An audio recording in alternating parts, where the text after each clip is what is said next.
In the shimmering heat beside a river, I asked a frog for a ride across the waters, an unsettling proposition, drenched with the heavy perfume of foreboding. Such is the essence of one of Aesop's lesser-sung fables, where the scorpion, bound by its nature, stings the frog midway, condemning both to demise beneath the river's indifferent surface. This ancient fable, unpretentious as it might seem, weaves the dark tapestry of inherent traits that define and often paradoxically destroy us.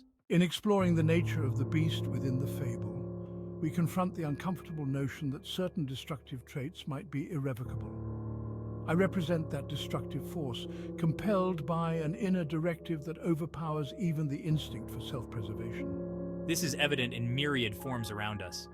History speaks in somber tones of figures like Julius Caesar, who, despite forewarnings and a sea of red flags, fell victim to his Senate, primarily because his ambition and trust in his own dictatorial image blinded him to the lurking daggers of betrayal. As poignant as the river's whisper, and chilling as the moment of betrayal itself, this idea pierces through the narrative, shaking the very foundation of what we believe about change and personal evolution. Can a scorpion ever not sting?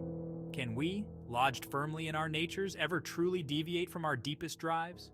History speaks in somber tones of figures like Julius Caesar, who, despite forewarnings and a sea of red flags, fell victim to his Senate, primarily because his ambition and trust in his own dictatorial image blinded him to the lurking daggers of betrayal.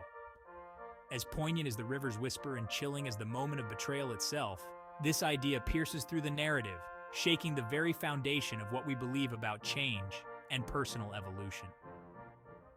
Yet it is not all about despondency and resignation.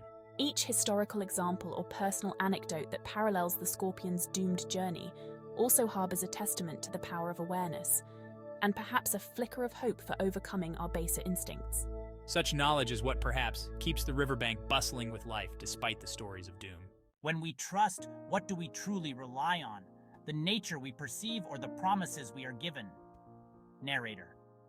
The kernel of trust between the scorpion and the frog, fragile and fraught from the beginning, invites a labyrinth of philosophical questions. In the fable, the frog agrees to carry the scorpion, not out of naivety entirely, but perhaps because of a profound belief in nature's capacity for change, or at least for rational action guided by mutual benefit. Such belief, set against the backcloth of betrayal, crafts a compelling narrative about the human condition. As individuals navigating the complexities of social relationships, we are continually placing bets on the nature of others, often underestimating the depth of the waters we are willing to cross together.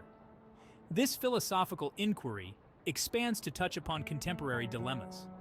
How many of us, like the frog, embark on endeavors with partners, be they personal or professional, trusting against our better judgment, hoping the scorpion's nature may have softened, might have evolved? Here, the fable transcends its boundaries and assumes the shape of a lens through which we perceive and assess our interactions. As we balance precariously on the cusp of decisions, narrator. In conclusion, as we trace the ripples created by this ancient narrative, we find that it serves not just as a moral lesson but as a mirror reflecting our own stories. The fable of the scorpion and the frog admonishes and enlightens, hinting at the immutable and yet urging us toward an introspection that might one day render us capable of crossing the river unscathed.